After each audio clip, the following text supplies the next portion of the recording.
How did you find out that you were robbed? The first thing the first way I found out was when April called and said, did you move some animal enclosures or take some of the animals out of the reptile room? And I said, no. Why? Is something missing, or why do you ask? And she said, yeah, there's things in disarray and there's things missing, and that's how I found out, first of all, that those things are missing. And at some point, did you go to the residence on East Road I did. and look in that shed? Yes. And how many animals were taken? I can't recall the exact number, but I would say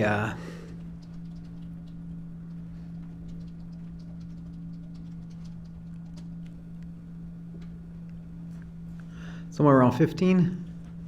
And after you found out that the animals had been taken, how did that make you feel? Very upset. I was very worried and distraught. Why were you so worried?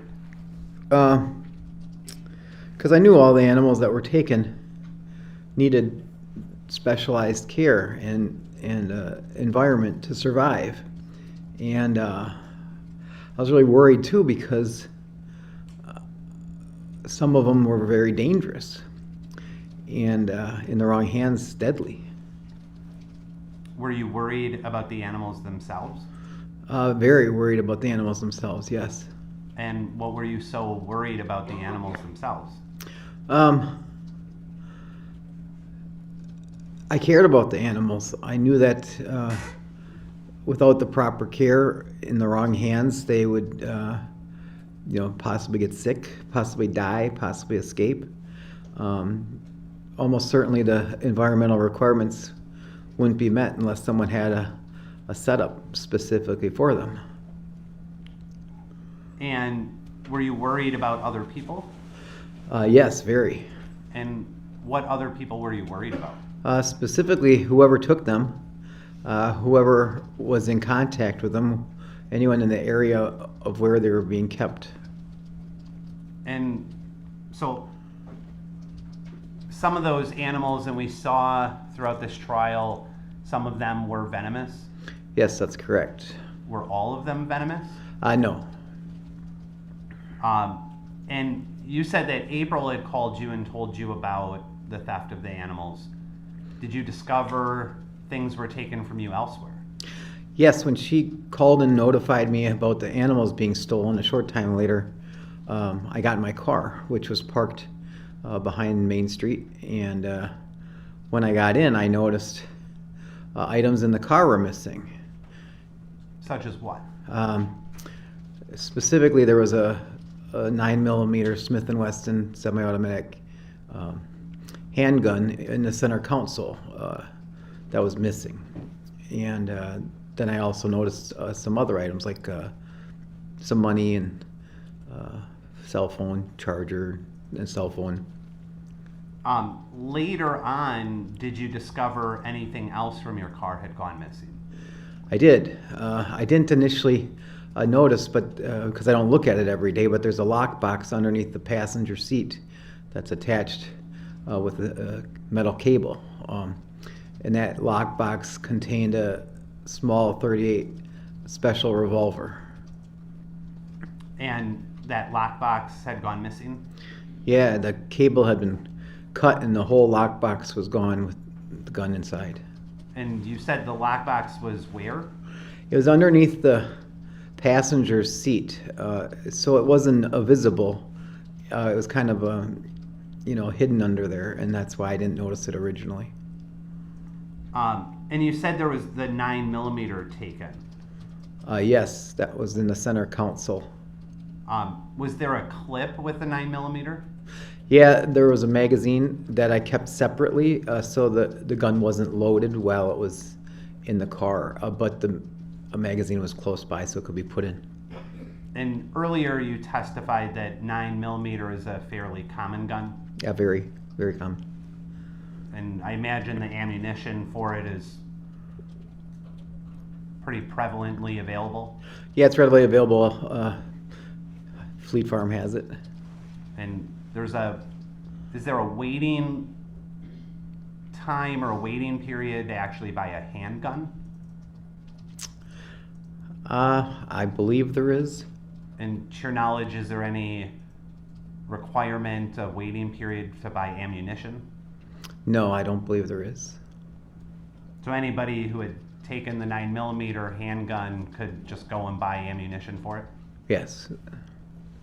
Did that concern you? Yes, it did. Why? Again, in the wrong hands, the firearms are deadly. And because they happen at the same time, did that lead you to suspect anything about who might have taken that stuff? It did. My residence is very private on purpose because of the exotic animals, and so we didn't have a lot of people out there, so not a lot of people knew exactly where we lived, and it's hidden from the road. And I parked in the alley behind 111 North Main Street, which again isn't somewhere a lot of people see. And so the fact that things went missing from my car, where it was parked behind the building on Main Street, and in the very private East Road residence, led me to believe it had to be someone who knew both locations, and that my car would be there because I was there, and that they could access both the car and the property on East Road. And when you discovered that these handguns were missing, what did you do? Well, I told April when she was out at the house to report the reptiles and such stolen. Then I informed her that she should report the guns stolen, and they officers responded and said, you can't report it to county, you have to report it to the city. And did you report it to the city? That's exactly what I did. Then I contacted the city of Waupaca Police Department to let them know that there was a theft of those items from my car in the city limits. And how would you characterize law enforcement's response? They responded to take the reports, and initially they did everything that you would to start the complaint and speak with me, the victim, and April, the victim. And with respect to the animals, what did you think somebody may try to do with the animals? Well, because they were valuable, I didn't think anyone stole them just to have. So I figured they would try to sell them to make a profit and get the money. And because you thought that they might try to sell them, what did you do with that information? I immediately hit the streets. I started contacting everybody that I could think of, locally in the area, and also just in the widespread reptile community, to let them know what was stolen and to watch for those specific animals. And then if they heard anything about it, to let me know. So you were trying to contact anybody you knew? Absolutely. And it sounds like people in that animal community. Yeah, I have a lot of contacts from the years of doing this type of activity, and I would, like I said, go to national trade shows and conferences, and so I know a lot of people around the country. Did you go online at all? I did. And what did you do online? I checked all the sites that I know where people could sell the animals and the handguns. Some of the animals were very unique, very rare, and so if someone was advertising one of those animals for sale, I could identify it as mine and then follow that lead. And Bill, I'm going to hand you what's been previously marked as Exhibit 42. We heard some testimony yesterday that is a internet search history. Does that look familiar? Yes, it does look like an internet history. And who would have been the one doing that internet search? It looks like my internet history. That's something I would do. And what sort of sites were you visiting? Fauna Classified is a website for reptiles and amphibians. Kingsnake.com, advertisements. Basically, they're all places where people buy, sell, and trade reptiles and amphibians. And then I see there's a gunbroker.com where I'd be looking for the stolen guns to be sold. And so all that internet search history is trying to find somebody selling the animals that were stolen from you? Exactly, and some of them have specifics, like I was looking for a freshwater crocodile on this amazing Amazon, and one of the animals stolen was a crocodile. And I think I heard you say you texted some people. I did. I texted and messengered quite a few people. And we saw a lot of those text messages yesterday. Those were all text messages or Facebook messages that you sent? Correct. And I want to ask you some questions about some of them.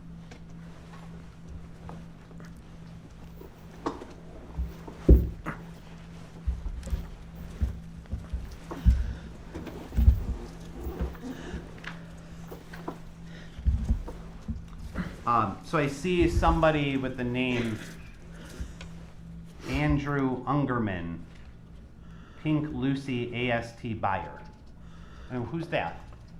The Pink Lucy AST buyer means that he purchased a very rare color morph of an alligator, a snapping turtle. And so that's why I put that, because I have so many animal contacts, it reminded me of who he was. So he was a gentleman that had purchased a very rare turtle from me. And so that was somebody in the animal community? Correct.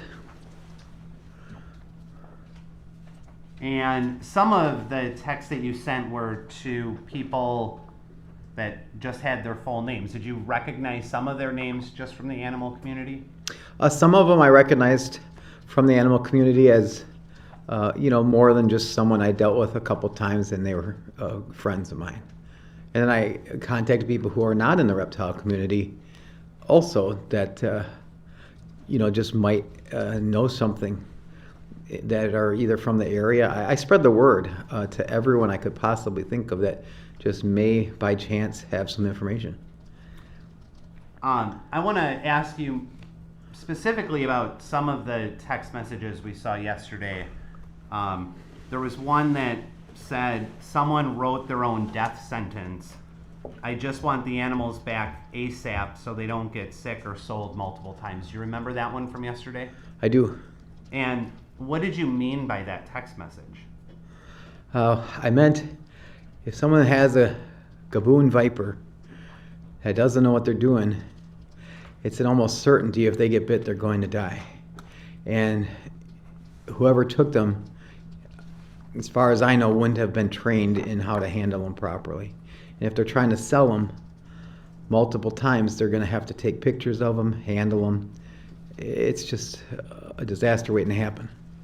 You didn't mean that you were going to go kill the person responsible? Oh, no, absolutely not.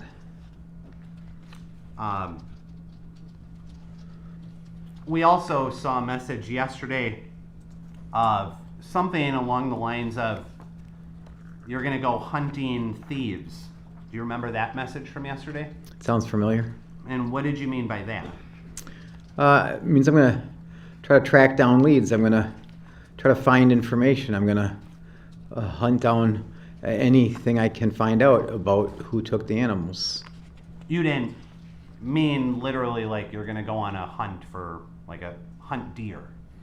Oh, no, of course not.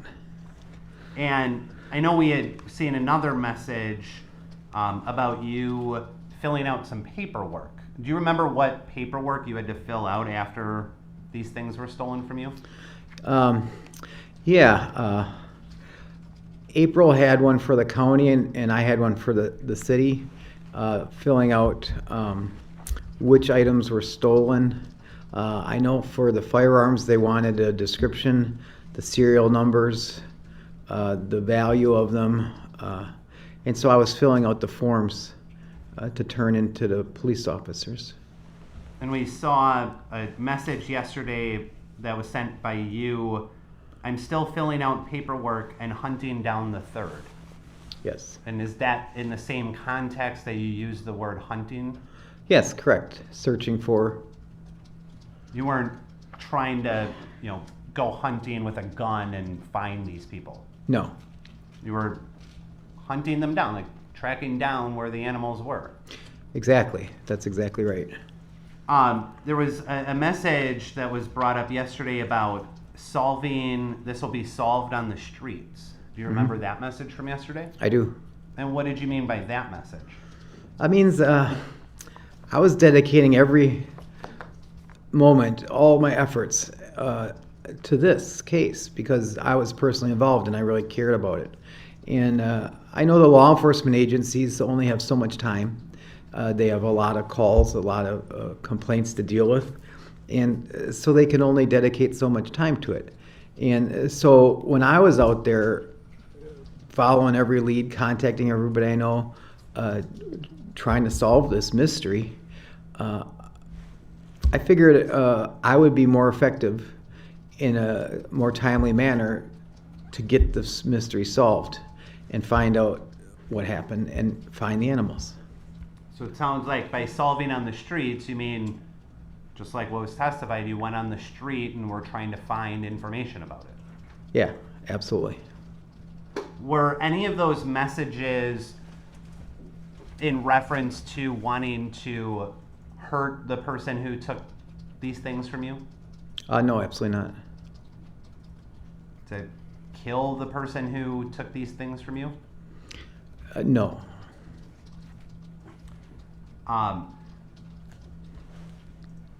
At some point, did you believe that Riley may have been involved? Yes. And what did you do with that information? When I suspected Riley was involved, I didn't have any evidence of it, but I went to his place and spoke to him. And when you say his place? Yeah, he had an upstairs apartment on Mill Street. Earlier you testified he lived on Granite Street. Yes, when I first met him, he did live on Granite Street. And then at some point he moved to Mill Street. Yes. Had you been over to his place on Mill Street before? Yes. And I'm gonna show you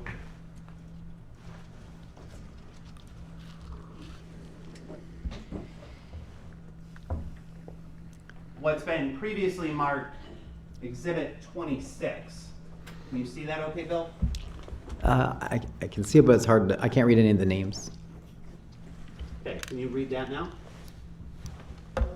Maybe if I get it closer to you. Yes. And you can see this red dot up here. And is that where Riley's apartment was? That does look accurate, yes. And over on Mill Street? Yes. And that was this dot up here that I was pointing to? Yes, that's correct. And I have a green dot over here that is on Main Street. Yes. Is that about where your property was on Main Street? Yeah, that looks accurate. And I've labeled that 111 North Main Street. Yes. It's about accurate. Mm-hmm. I also have a, I think it's blue-ish dot over on Van Street. And do you know who would live there? That'll be Tara. Okay, that would be Tara's house right on Van Street. Yes. And so I marked down here, this blue dot, Tara's house, 401 Van Street.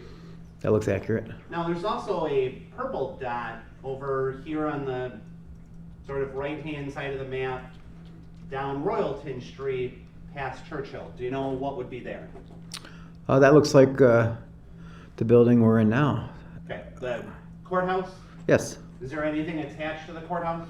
Yeah, the Waupaca County Sheriff's Department and the Waupaca County Jail. And you know, obviously, this layout, we talked about your knowledge of the streets from your time as law enforcement. Yes. Is this a fair and accurate map and where all these points of interest would be? Yes.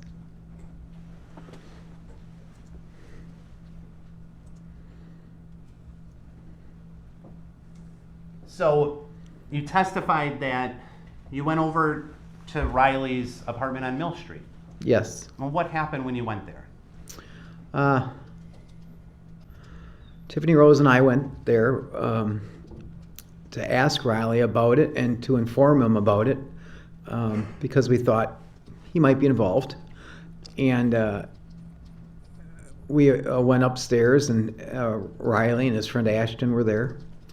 And so I told him we had been burglarized and a bunch of animals went missing and someone stole guns out of my car. You referenced Ashton. Did you know Ashton? I didn't know him. I had seen him and met him a couple times around, but I didn't really know him. Okay, and so Riley and Ashton were there, and you said you brought up the thefts. That's right. What was their response?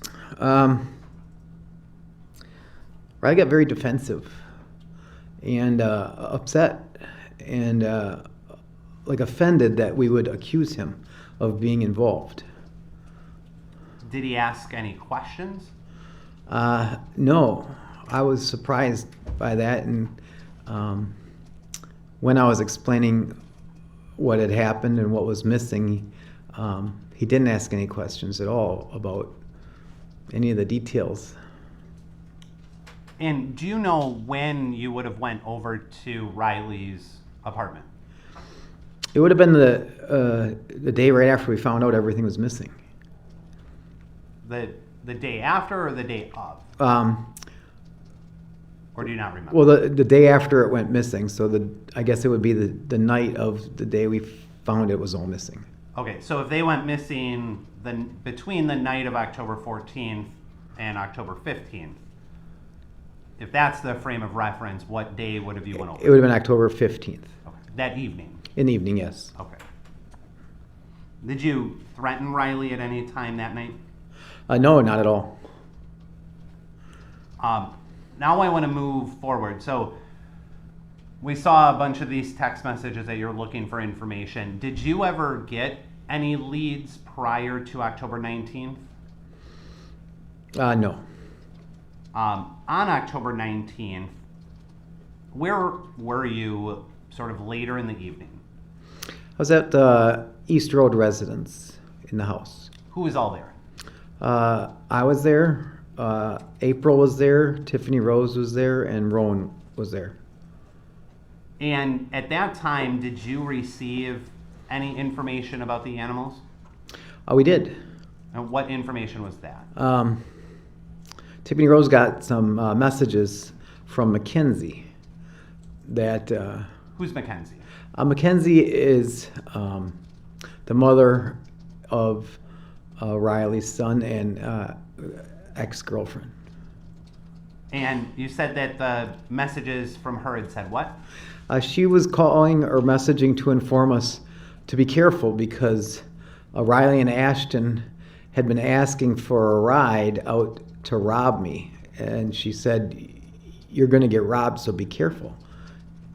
And what was your reaction? the response was, "Oh my gosh, we already were robbed. All this stuff was taken." And then she said, "Well, Riley and Ashton did it."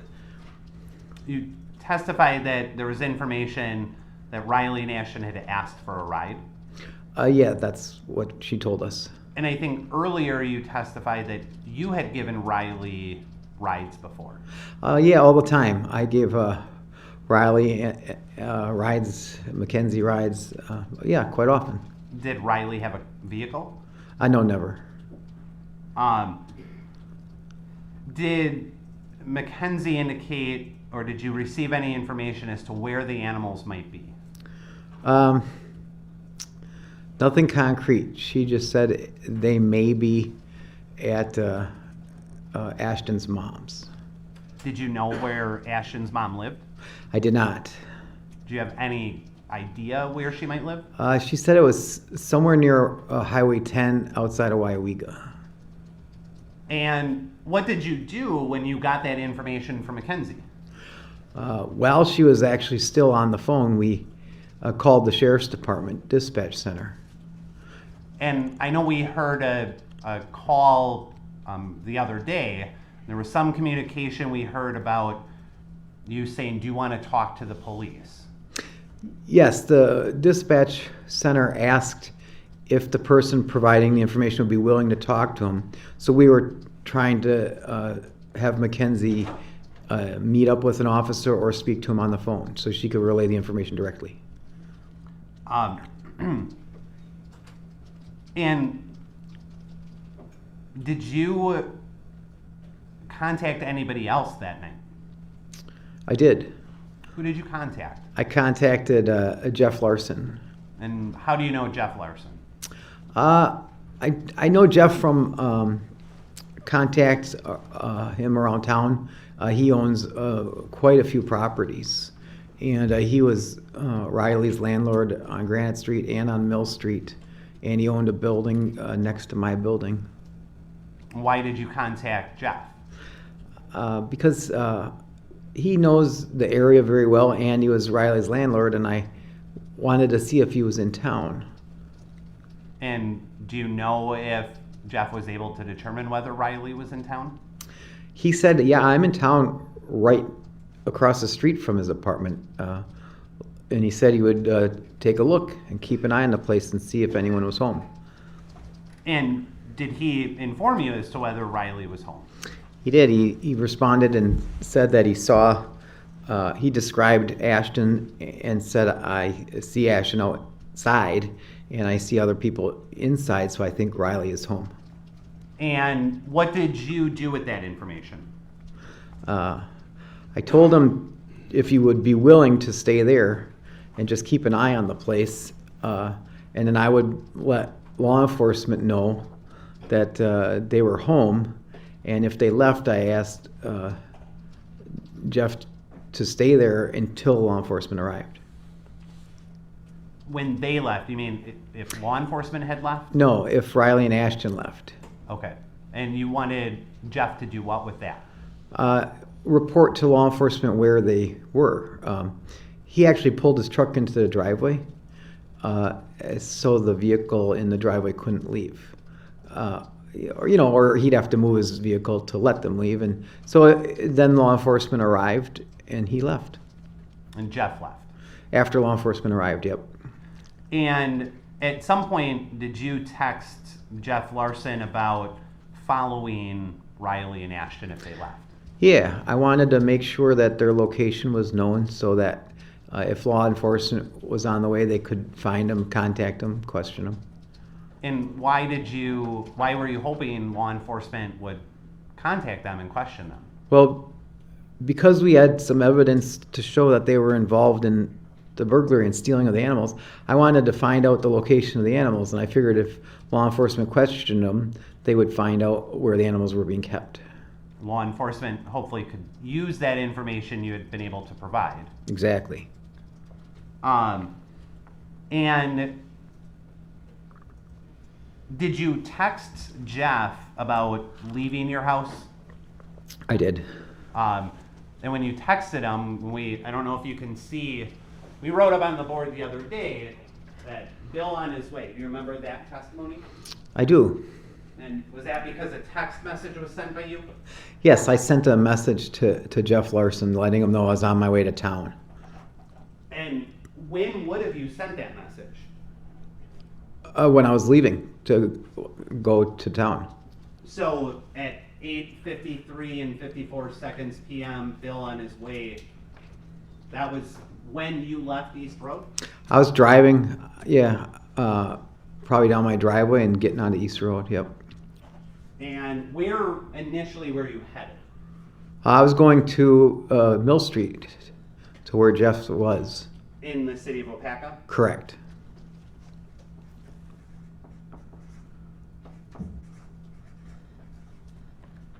So I just added into town. You were heading into town into Wapaka. Correct.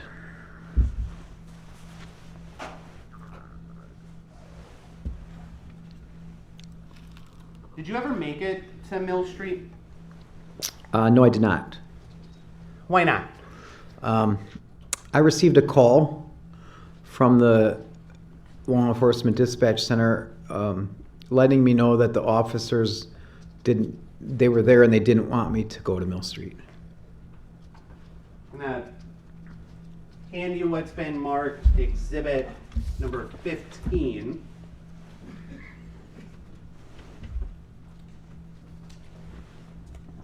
And we had some testimony that that was your phone call log, right?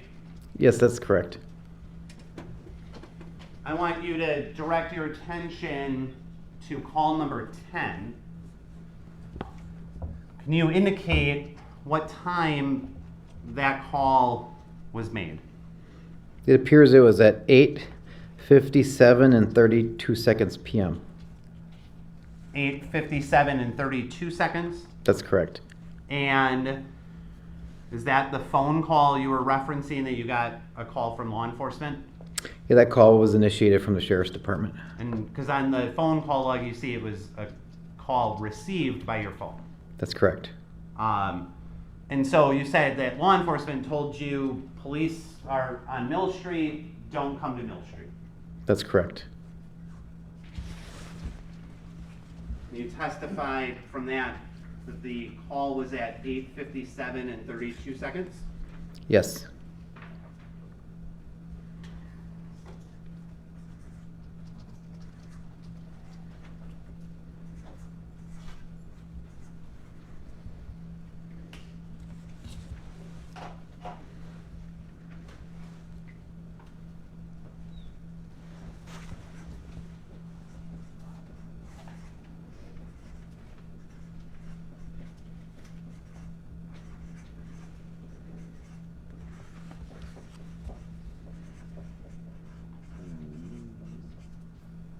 Okay, so I just wrote up here 8:57 and 32 seconds p.m. Bill told not to go to Mill Street.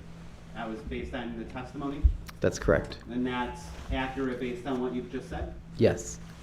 I'm also going to write up on here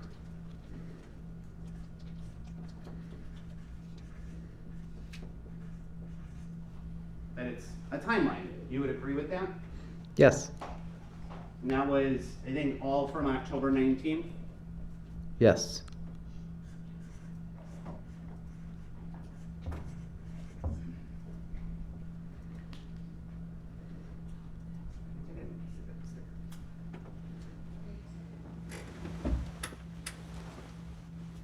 I'm going to mark this timeline with an exhibit sticker, exhibit 77. Bill, you've been here throughout the trial listening and you've seen me write stuff up here on exhibit now 77.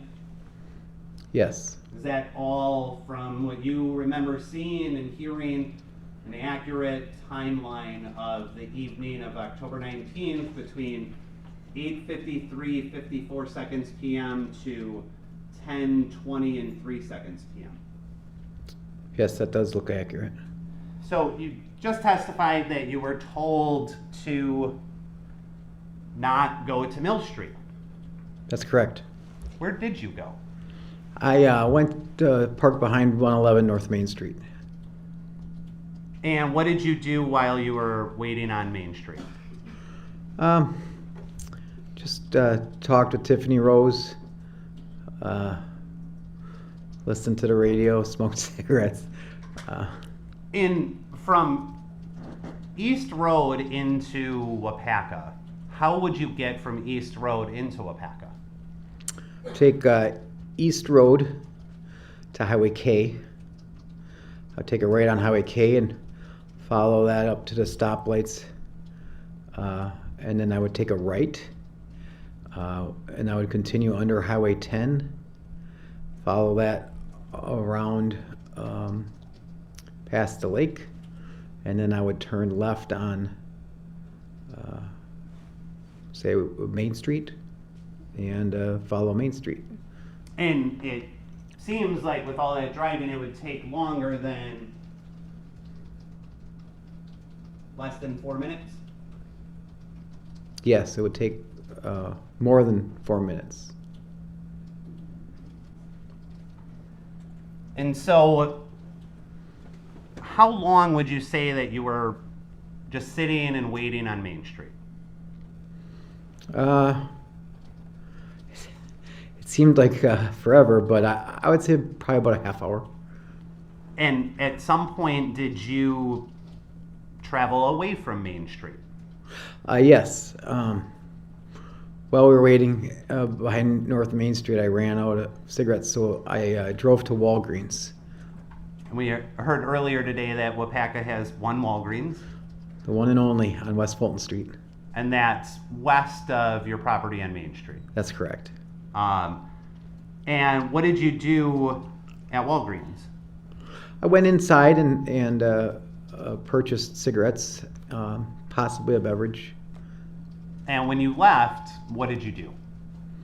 Got in the car, probably smoked a cigarette, and started driving back to Main Street. And did you see anyone when you were driving back to Main Street? Yes, while we were driving, we noticed Tara driving. And in what direction was Tara driving? I believe it would be towards the east. Okay. And you testified that you knew where Tara lived. We saw that on the map. Yes, I've been there several times before. Was she driving in the direction of going home? Yes, that's correct. And did she make it home? Yes, we actually followed her and she went home. And I'm going to show you a video. You've seen the video before, but we're going to show the video again. I don't know. Are you able to see that TV, Bill? yes. Okay.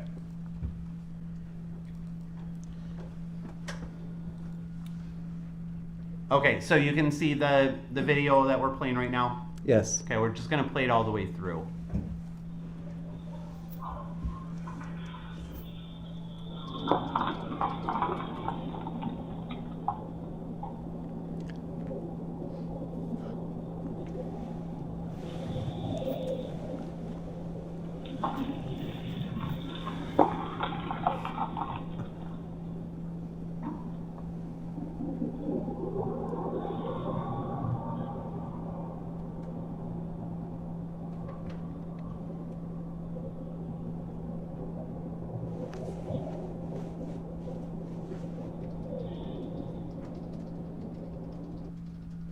All right.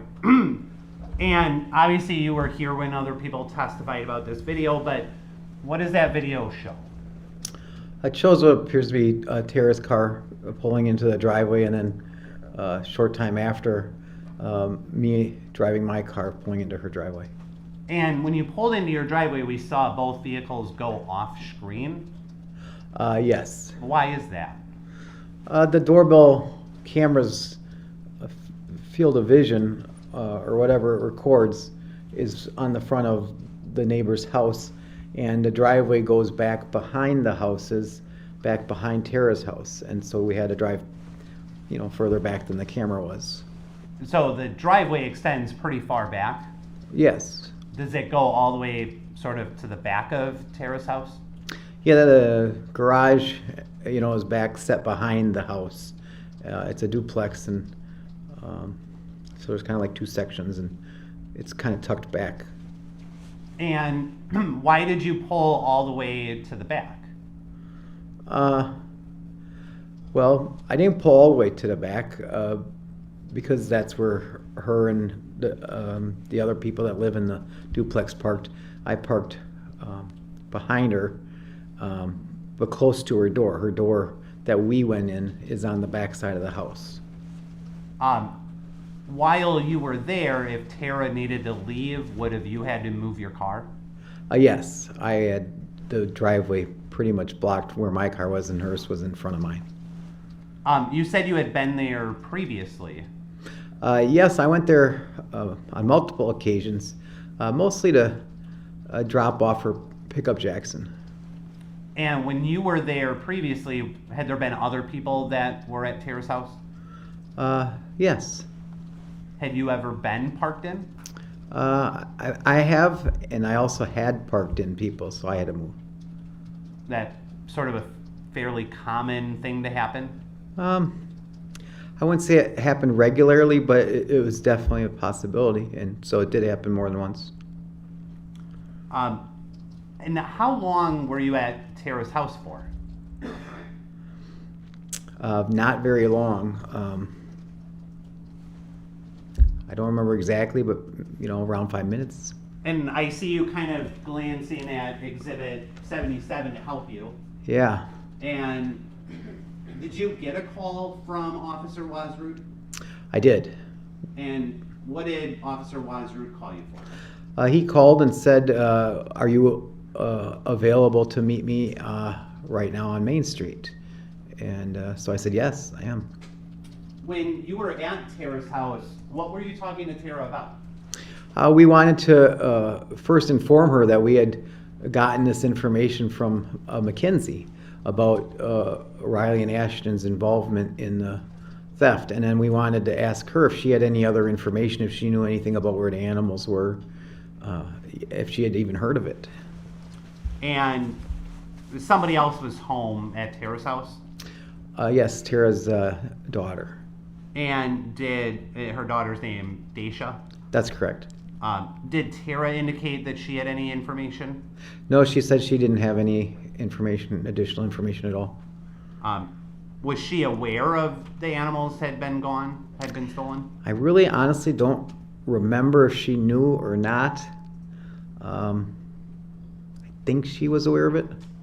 And what information did Daisha share with you? Well, we had told her that we had gone on Riley's Snapchat and seen some pictures. And so she said, "Oh, I'm on Riley's Snapchat too. I can pull it up and show you what Riley had put on there." And did she? She did. And what did you see on that Snapchat? We saw the same photograph that has been shown here that we had seen. Basically the same stuff that Tiffany Rose saw on her phone that Riley had posted. So it sounds like it wasn't new information that Daisha shared with you that you didn't already have. No, it just confirmed this stuff was posted for people to see that we had already seen on his account. So after you got the phone call, we can see that at some point you left. Yes. And do you remember where you went? Yeah, directly from her house to Main Street to meet with the officer. And we don't need to play the video again because we've seen it initially when you backed out of Tara's driveway. Did you start to go the wrong way? Yeah. And then you pulled up to Shearer Street. Yeah, I realized, I'm going the wrong way on a one-way, and so I turned around right away and went the right way. Okay. And when you got to Main Street, is that where you met the police officer? Oh, that's correct. And we can see you met with him for some time. Yes. And we saw some parts of that conversation yesterday. What new information had you received from that police officer? That officer told me that officers were at Mill Street, and he informed me that both Riley and Ashton were taken into custody, which was news to me. Did he say why? I think he said they had warrants for their arrest. And did the officer tell you that Riley was going to be released? I believe so. Was that a concern to you? Yes. Why? Well, I was worried because if they questioned him about the burglary and the theft, the animals, and then released him, there was a good chance he would go and try to destroy the evidence of the crime, which means the animals. And at this point, did you have any idea where the animals were? No. Were you worried about anything else with Riley being released? Yeah, if he tried to move the animals, if he was in a hurry, could definitely make a mistake and get killed by that gaboon viper. And if Riley were going to do that, how do you think he would get to wherever the animals were? Well, I knew he'd have to get a ride, and so I figured he would probably go to Tara's house to see if Tara or Madison or someone else would give him a ride. You said that you think possibly the officer told you that Riley was going to be released. Yes. Did the officer tell you when he would be released? No, the officer didn't know. I remember he said that the county, who was investigating the theft of the animals, may hold him for questioning, and there's no way to know if that's going to take a long time or not. And the county, you mentioned the county, so the Wapaka County Sheriff's Department? That's correct. And is that the same place where the jail is? Yes. So after you met with Officer Wasrud, we see that you called April. I did, yes. Why did you call April? I've been keeping in contact with her through the evening and law enforcement. She was relaying messages for me, and I wanted to keep her informed that I had met with that officer, shared the information, and what the officer had told me. At some point, was that call interrupted? It was. And you still have exhibit number 15 up in front of you? Yes, I do. I want you to look at the phone call with April and Ted. And can you tell us how long that phone call is listed in duration?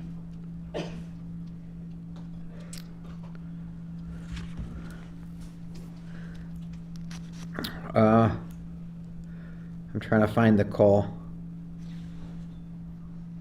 I believe that would be call number 4. It says 7 minutes and 2 seconds. And so we see that you called April at 10:10 and 43 seconds p.m. That's and correct. The duration is listed as 7 minutes.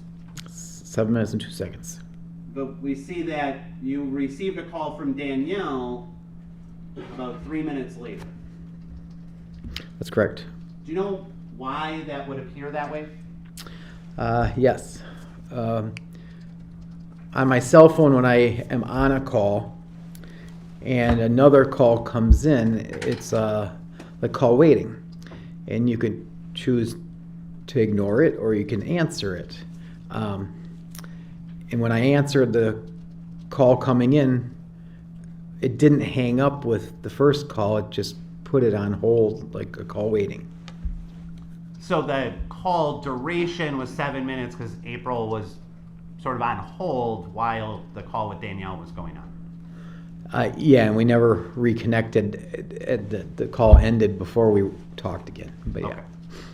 Okay. And when your phone was ringing that it was Danielle calling, what did you do with the phone? I handed it to Tiffany Rose. Why? She knew Danielle much better than I did, and I figured she was the one that was going to talk to her because usually when Danielle called, it was for Tiffany Rose. And when you handed the phone to Tiffany, what did you do? I started driving. I pulled out from the Main Street parking area spot and started driving.